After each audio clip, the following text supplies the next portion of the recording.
दोस्तों, राहुल गांधी आए दिन जो वोट चोरी का मुद्दा उठाते हैं और अब दिल्ली में एक बड़ी रैली की घोषणा की है। इससे देश के पूर्व जज, राजनयिक, आईएएस आईपीएस अधिकारी चिंता में हैं। उन्होंने चिंता जाहिर करते हुए 272 पूर्व जज, सेवानिवृत्त नौकरशाह, पूर्व राजदूत और सैन्य अधिकारियों ने खुला पत्र लिखते हुए ये कहा है कि राहुल गांधी और कांग्रेस जिस तरह से चुनाव आयोग पर फर्जी तरीके से आरोप लगा रहे हैं, अगर उसमें कोई सच्चाई होती तो अभी तक राहुल गांधी ने कोर्ट में केस करके हलफनामा दाखिल कर दिया होता।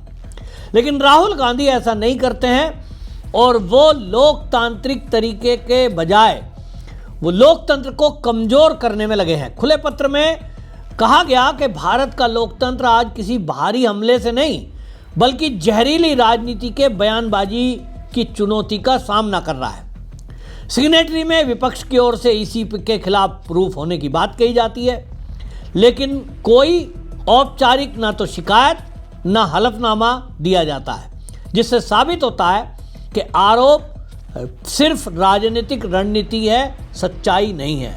यानी इन राजनयिकों ने राहुल गांधी के, कांग्रेस के और विपक्षी पार्टियों के द्वारा वोट चोरी का जो मुद्दा उठाया जा रहा है और जो आरोप चुनाव आयोग पर लगाए गए हैं उसको पूरी तरह से फर्जी करार दिया है।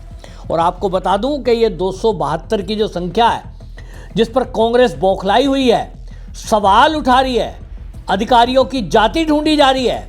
आपको बता दूं कि इसमें पूर्व 16 जज हैं, 123 रिटायर नौकरशाह यानी आईएएस अधिकारी हैं, 14 पूर्व राजदूत हैं, 133 इसमें पूर्व सैन्य अधिकारी हैं।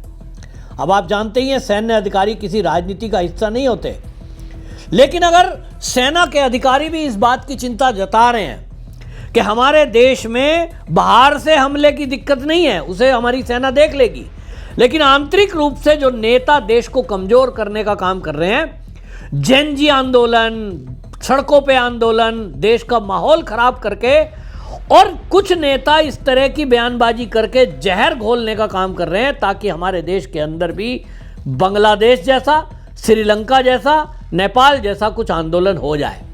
कोशिश की गई, आपको याद होगा लद्दाख में सोनम वांगचुक नाम का जो आदमी है जो अब जेल में है, उसने शुरुआत की, लेकिन शुरू में ही जिस तरह से सरकार ने उसको दबाया पूरे देश में और बाकी जगह हिम्मत नहीं हुई, तो कांग्रेस को लगता है कि देश की संवैधानिक संस्थाओं से लोगों का विश्वास उठ जाए, ऐसा माहौल बनाओ, बार बार एक बात बोलो, हर चुनाव में एक बात बोलो और ये कहो कि वोट चोरी हो रही है, चुनाव आयोग गलत है। चुनाव आयोग के खिलाफ अब प्रस्ताव लाने की बात संसद में कही जा रही है।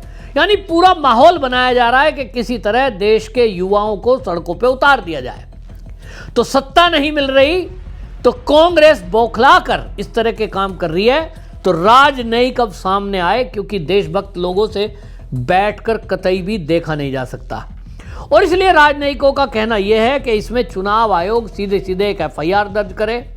चुनाव आयोग को भी कहा है कि ज्ञानेश कुमार जी, आपका नाम लेकर अगर कोई कह रहा है तो आप केवल एक नाम नहीं है, आप एक पद पर हैं, इस पे हम आपके साथ खड़े हैं, आप इसमें कार्रवाई करो। क्योंकि जब राहुल गांधी को यह कहा गया कि आप कह रहे हो मेरे पास हाइड्रोजन बम है, मेरे पास पुख्ता सबूत हैं, हलफनामा आप दे नहीं रहे, कोर्ट में आप जा नहीं रहे, इसका मतलब साफ है कि आपकी नीयत में खोट है, आपको केस नहीं करना, आपके पास जो प्रूफ है वो है ही नहीं। अगर प्रूफ सच्चे होते तो कोर्ट में जाने से डर क्या है, हलफनामा देने से डर क्या है। अभी आप देखिए बिहार में चुनाव हुआ है, विपक्षी पार्टी के नेता, चाहे राहुल गांधी हो चाहे अखिलेश यादव हो, वो कह रहे हैं बिहार में गड़बड़ी हुई है। लेकिन चुनाव आयोग का, हमारे देश का जो कानून है, उसमें कहा गया है कि यदि कोई भी चुनाव में आपको लगता है कि आशंका है किसी बूथ पर कोई गड़बड़ी हुई है, 45 दिन के अंदर अंदर आप उस पर चुनौती दाखिल करिए, हलफनामा दीजिए कि हमारे बूथ पर यह गड़बड़ी हुई है, चुनाव आयोग उसकी दोबारा जांच कराएगा। और ये रूल में है कि 45 दिन तक सारे दस्तावेज सुरक्षित रखे जाते हैं, लेकिन 45 दिन बाद उनको डिस्ट्रॉय कर दिया जाता है, क्योंकि अन्य राज्यों में चुनाव की प्रक्रिया चल रही होती है, ईवीएम की आवश्यकता होती है, सीसीटीवी फुटेज की जो हार्ड डिस्क है उसको खाली करना पड़ता है, बाकी प्रक्रिया है। तो 45 दिन का मतलब 1.5 महीना होता है, जो कि थोड़ा नहीं होता।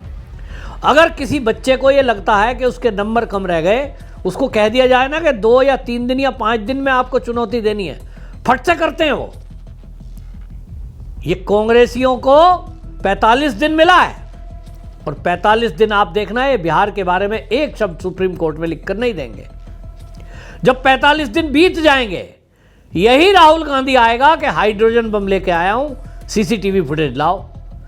जब आपको पता है कि 45 दिन का रूल है और 45 दिन बाद सीसीटीवी फुटेज रहती नहीं है, तब ये मांगेंगे। और इसके इधर देखिए, राजनयिकों की चिंता है, जो उन्होंने पत्र में लिखा है कि राहुल गांधी जिस तरह का माहौल बना रहे हैं, विपक्षी पार्टी जिस तरह की बात कर रहे हैं, भाई आप देखिए कुछ दिनों पहले कोर्ट के विरुद्ध बोल रहे थे कि कोर्ट में सभी फैसले सरकार के दबाव में हो रहे हैं। अब वो इनके पक्ष में हो रहे हैं, तो अब कोर्ट ठीक हो गया।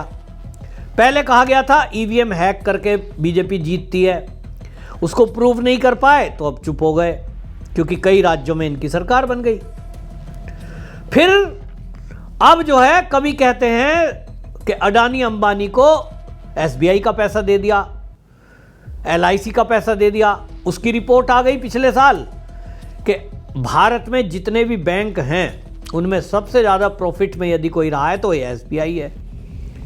एलआईसी का आ गया कि एलआईसी ने जितना पैसा मार्केट में लगा रखा है, शेयर मार्केट में, प्राइवेट कंपनियों में पैसा कमाकर, वही तो लोगों को प्रीमियम के रूप में मिलता है या बीमे के रूप में, उसमें उन्होंने बता दिया कि मात्र 2.5 से 3% ही एलआईसी में लगाया है, बाकी तो अन्य कंपनी में लगाया है। और एलआईसी भी प्रॉफिट में आ गई, तो इनको लगा यार वो मुद्दा भी फ्लॉप हो गया। तो नए नए मुद्दे ला रहे हैं जिससे देश के अंदर कोई आंदोलन ऐसा खड़ा कर दिया जाए।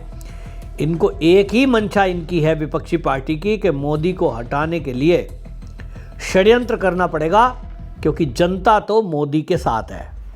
बिहार का जो रिजल्ट आया उसमें साफ हो गया। ऐसा नहीं है कि महागठबंधन ने घोषणाएं नहीं करी थी। तेजस्वी यादव ने कहा था हर घर में एक सरकारी नौकरी देंगे, जिसका मतलब होता है कि 3.25 करोड़ सरकारी नौकरी देने का वादा। दूसरी तरफ जो एनडीए है, उन्होंने 1 करोड़ रोजगार देने का वादा किया, सरकारी नौकरी का नहीं। एनडीए ने 10,000 रुपए जो दिए हैं महिलाओं के खाते में, वो लोन है, कहकर दिए हैं कि हम आपको आपका खुद का रोजगार करने के लिए 10,000 रुपए दे रहे हैं, उसको आपको किस्तों में वापस करना है। लोगों ने उससे रोजगार किए हैं। किसी ने चाय की टपरी खोली है, किसी ने छोटी दुकान खोल ली है, कोई छोटा रोजगार कर रहा है। ऐसे बहुत लोगों को मैं भी जान रहा हूं। लेकिन दूसरी तरफ तेजस्वी यादव क्या कह रहा था, हम 30,000 देंगे। घोषणा तो 30 की, तो 10 से 30 3 गुना है। लेकिन जनता को विश्वास किस पे है? मोदी की घोषणा पे। तेजस्वी यादव पर, राहुल गांधी पर किसी जनता ने बिहार की विश्वास ही नहीं किया। जो ये बोल रहे हैं वो करेंगे भी, क्योंकि जिन राज्यों में कांग्रेस की सरकार है वहां कुछ कर ही नहीं रहे, और इसलिए ये दरकिनार कर दिए गए। जनता सवाल पूछ रही है। अब जनता इस पे सवाल पूछ रही है, लेकिन सुप्रिया श्रीनेत जैसी कांग्रेस की प्रवक्ता वो इस पत्र पे सवाल उठा रही है, लिख रही है, सुना कुछ लोगों ने चुनाव आयोग को धांधली का पर्दाफाश करने के लिए राहुल गांधी की निंदा की है। कौन है ये लोग? 140 करोड़ के देश में 272 लोग कितने प्रतिष्ठित हैं, कुछ नहीं पता। लेकिन बीजेपी रोजगार एक्सचेंज में आवेदन करता जरूर है, यानी उनको वो रोजगार के लिए आवेदन करता बता रही है जिन लोगों ने पत्र लिखा है। यानी ये पूर्व जज, ये जो इसमें चिट्ठी लिखने वाले 16 पूर्व जज, 123 नौकरशाह, ये जो चिट्ठी लिखने वालों में 16 पूर्व जज, 123 सेवानिवृत्त नौकरशाह, 14 पूर्व राजदूत और 133 जो पूर्व सैनिक अधिकारी हैं। सुप्रिया श्रीनेत सीधे सीधे इनका अपमान करते हुए ये कह रही है कि ये तो नौकरी के लिए आवेदन करने वाले हैं। और वो जो है जिस तरह की बातें कर रही है कि जो ब्लास्ट हुआ, पुलिस वाले कानून व्यवस्था की बात करते हैं, पूर्व उच्चायुक्त फेडरल विदेश नीति पर नहीं बोल रहे, रो वाले पहलगाम से लेकर दिल्ली बम ब्लास्ट की विफलता पर नहीं बोल रहे, तो इस पर बोल रहे हैं। सुप्रिया श्रीनेत, उनको समझना चाहिए कि कांग्रेस के अंदर खुद ही उनके नेता अब इस पर सवाल उठा रहे हैं। और पी चिदम्बरम इतना बड़ा नेता है, उनका बेटा कार्ति चिदम्बरम, ANI पर उसका इंटरव्यू सुनिए, PTI पर, वो बता रहा है कि बिहार में हम क्यों हारे। तो राशिद अलवी बोल रहे हैं कि कोई नेता नहीं, कोई नीति नहीं, इसलिए हम हार गए। पर राहुल गांधी पर कोई सवाल उठा दे तो कांग्रेसी बौखला जाते हैं, बौखलाए हुए हैं। बहरहाल राहुल गांधी जिस रास्ते पर चल रहे हैं, देश के पूर्व जजों को, सेना के पूर्व अधिकारियों को ये चिंता है कि कहीं राहुल गांधी विदेशी टूल किट के चलते भारत में कोई ऐसा आंदोलन कराने का षड्यंत्र तो नहीं कर रहे हैं जो नेपाल और श्रीलंका और बांग्लादेश में हुआ। और इसी चिंता के चलते ये खुला पत्र लिखा हुआ है। आपकी क्या राय है? आपसे मैं आपकी राय जानना चाहता हूं। अपनी राय कमेंट में जरूर लिखें और इस वीडियो को जरूर शेयर करें, क्योंकि ये देश की सुरक्षा से जुड़ा हुआ मामला है। हर राष्ट्रवादी इस वीडियो को जरूर शेयर करेगा, ऐसी मुझे आशा है। वंदे मातरम।